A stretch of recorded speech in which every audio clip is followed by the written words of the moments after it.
Derek Vance hated royalty, especially when they came in 12-foot-tall, scaled, lavender-skinned alien packages.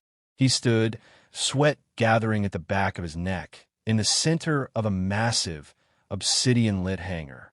Bioluminescent lights throbbed above, casting a purple hue over what could only be described as a living aircraft, a breathing, pulsing creature the size of a cargo plane, plated in black chitin, wings folded like knives against its sides. That was the Queen's dragon, and he was supposed to fix it.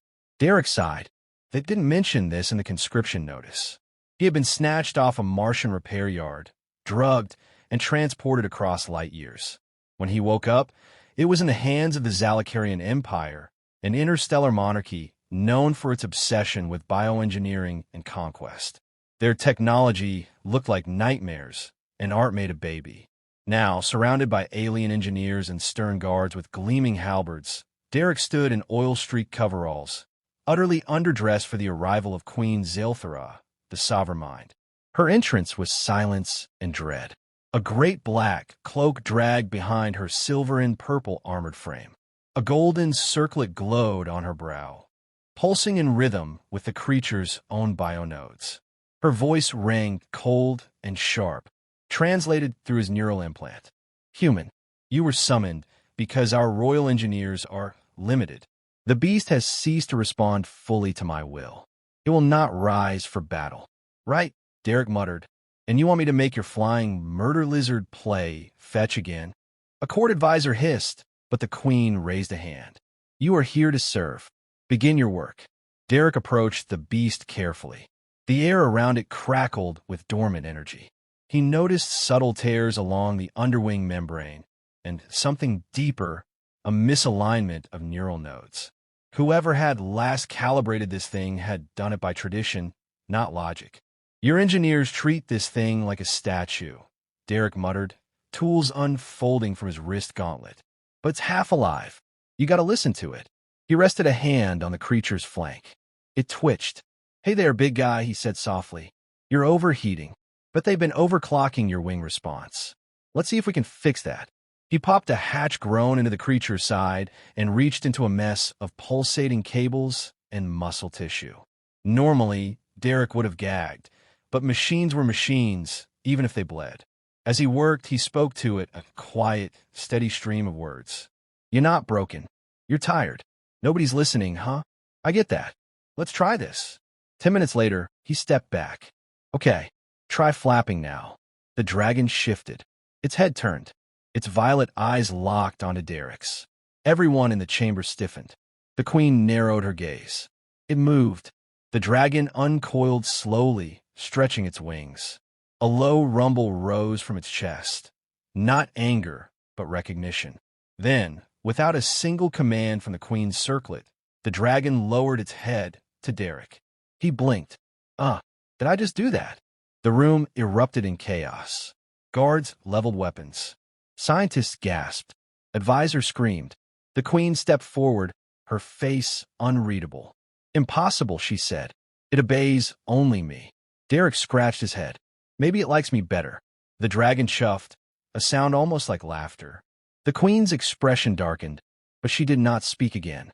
Her silence was thunderous. And in that silence, Derek realized something terrifying. He hadn't just repaired a ship. He had formed a bond. And in doing so, he had just unbalanced the most feared power in the galaxy. Derek sat in a containment cell made of glowing hexagonal fields, arms crossed, face grimy with grease and dried sweat. Across from him stood 3 tall Zalakarian scientists and 1 very twitchy guard. None of them had spoken for 10 minutes. They simply stared at him, like he was a puzzle they couldn't solve. Finally, one of the scientists stepped forward. You are not a dragon rider. You have no royal blood. You are no neural helm. And yet, Vhorrak responded to you. Derek shrugged. I just fixed a busted node, that's all. No, another said, tapping her elongated fingers together. You bypassed the crown's imprint. The neural loyalty bond is exclusive, biological, genetic. You initiated imprinting without a helm. Imprinting. Derek frowned. Like a baby bird? More like a living weapon recognizing a superior mind. the first scientist replied. Or a deeper compatibility, one we cannot explain. A low chime echoed, and the shimmering walls of the cell flickered off.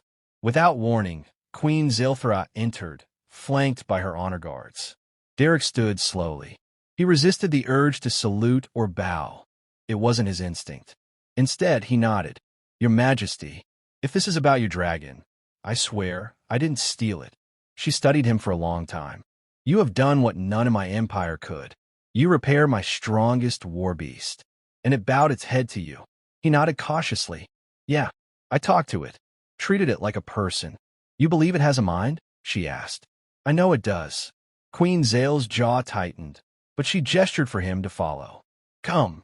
They walked in silence down curved corridors lined with shimmering veins of light. Organic tech pulsed in the walls. Eventually, they emerged into an open chamber, the Dragon Hall, where Vhorrak rested in a bioluminescent cradle of vines and metal. The dragon raised its massive head the moment Derek entered. With a growl of recognition, it crawled forward on its forelimbs and gently pressed its snout against his shoulder. Gasps echoed from every corner of the room. Derek winced. Hey, buddy. The queen was frozen in place. My control, she whispered. The circlet, she raised the golden band above her head, its glow intensifying. Vhorrak, kneel. The dragon blinked, growled, and stayed where it was beside Derek. The queen's voice was sharper now. Vhorrak, obey your queen. Vhorrak's eyes turned toward her, but did not move. Derek held up a hand. Easy, your majesty. It's not defying you to be rude. It just doesn't trust the circlet anymore. Enough, she snapped. Leave the hall. The scientists and guards backed away immediately. Derek remained. You fear it, he said quietly, because it no longer obeys like a weapon. The queen's voice was steel. In this empire, command is survival. If I cannot control the beast, I must destroy it. That is the law. Derek shook his head. Then maybe your laws are broken. For a moment, he thought she might strike him, but she did not. She only looked at him with a strange emotion. Not rage, not confusion. Almost sorrow. I created Vhorrak to be my sword. It was born to kill on command, and now it bows to a human who fixes broken shuttles. Derek stepped closer to the dragon, resting his hand on its scaled flank. Maybe that's the problem. You raised a mind to be a tool. I treated it like a friend. The queen turned away, cloaking herself in silence once more. But as Derek looked down at the great creature leaning into his palm, he realized something deeper. This wasn't just a glitch. This was a choice by the dragon. A bond not of dominance, but of trust. Something the Zalakarians had long forgotten or feared to ever acknowledge.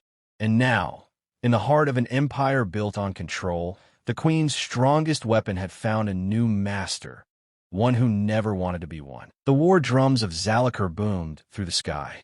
From a high balcony of the royal fortress, Derek watched as warships lifted off in waves, their hulls alive with bioluminescence, humming with power.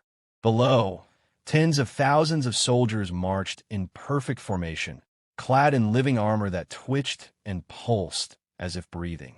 The Zalakarians were preparing for war, a conflict with the Xael'thara coalition, their sworn enemies across two sectors.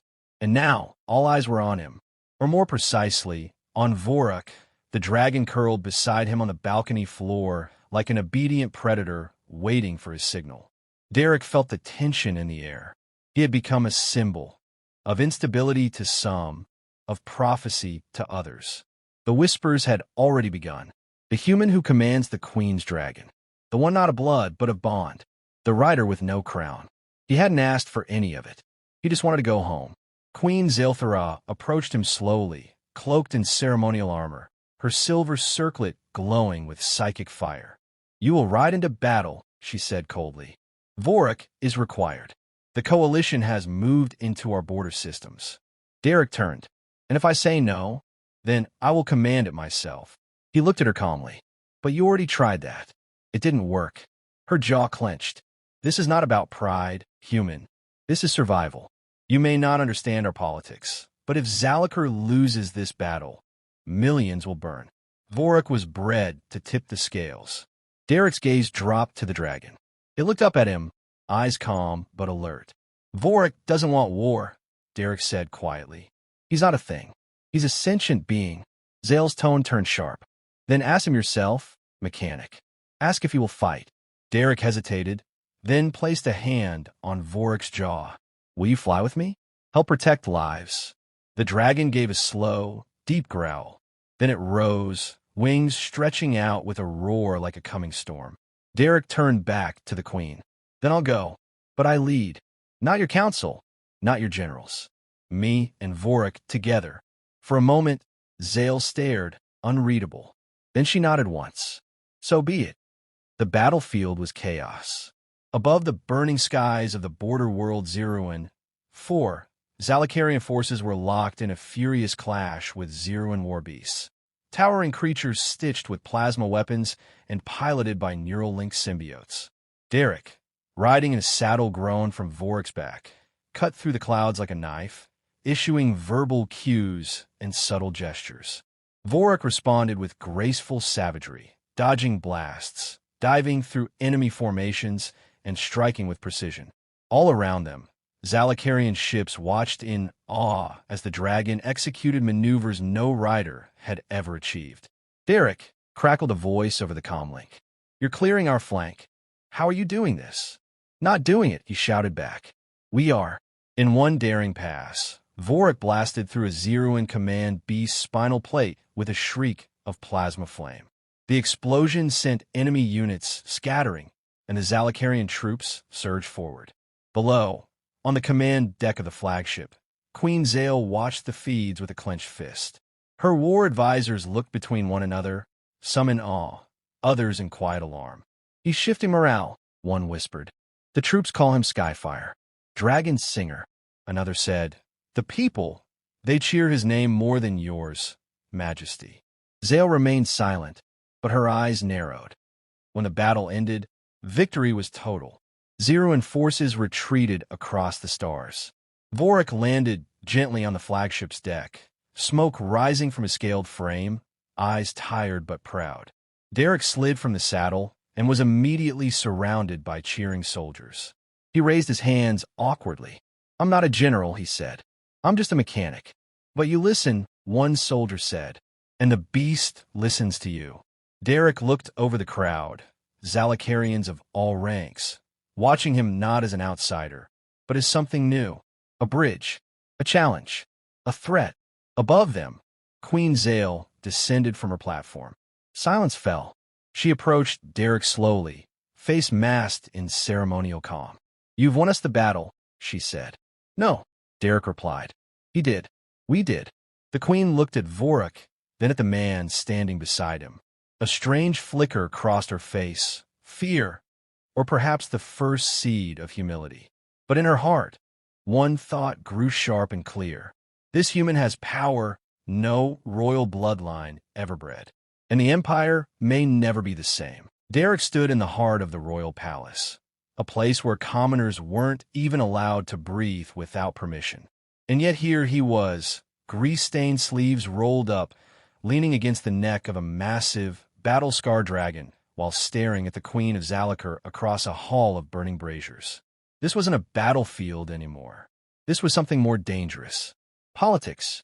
Queen Xael'thara sat on her throne of living crystal, surrounded by silent nobles and cloaked advisors. None of them dared speak, not since the return from Zeruan 4. Not since Vhorrak, the deadliest weapon in the Empire, had bowed before a mechanic instead of a monarch. And now, the Senate had demanded an audience. Whispers of a challenger had reached even the outer colonies. Do you know what they're calling you? Xael asked, her voice quiet, cold. The Bonded. The Beast Whisperer. Dragon King. Derek sighed. I didn't ask for any of that. I just didn't want your dragon to die. You were conscripted as a mechanic, she said sharply. Now, my people look to you for more than repairs. Some call you savior. Others call you revolution. Vhorrak's great eye opened and rumbled low at that. Derek gave him a reassuring pat. I'm not here to overthrow anyone. But you have already begun, Xael said bitterly, by showing them that control can be broken, that obedience can be earned through respect. There was a long silence. Then Derek stepped forward. His voice was steady. Your Majesty, I don't want your throne. I want to go home. But your empire's built on fear, on neural domination. And now, one of your own creations has chosen something else. Don't punish it for that. Xael's expression didn't shift, but something in her eyes cracked, a fracture in the armor. You changed him, she said. You changed it. No, Derek replied. He changed himself. I just gave him chance. A voice echoed from the shadows. An elder, noble stepped forward. Your Majesty, this human cannot be dismissed. The people chant his name in the streets. Your armies march with his symbol carved beside yours. If he does not kneel, he must be destroyed. Is that your law? Derek asked. You either own something or kill it. The hall filled with tension. But Queen Xael slowly raised a hand, silencing her advisors. Her gaze locked on Derek, intense but unreadable. Then she stood. She removed the golden circlet from her brow and stepped down from the throne. Gasps filled the hall. I was born with power no one questioned. Vhorrak was born with none. You taught us both something we never knew. She extended the circlet toward him. Derek stepped back. I don't want that. You misunderstand, she said. I'm not offering it. I'm showing you that I no longer need it to command. She dropped the circlet to the floor. It cracked. The room fell silent. I will not rule through control anymore, she said. Let the beast choose.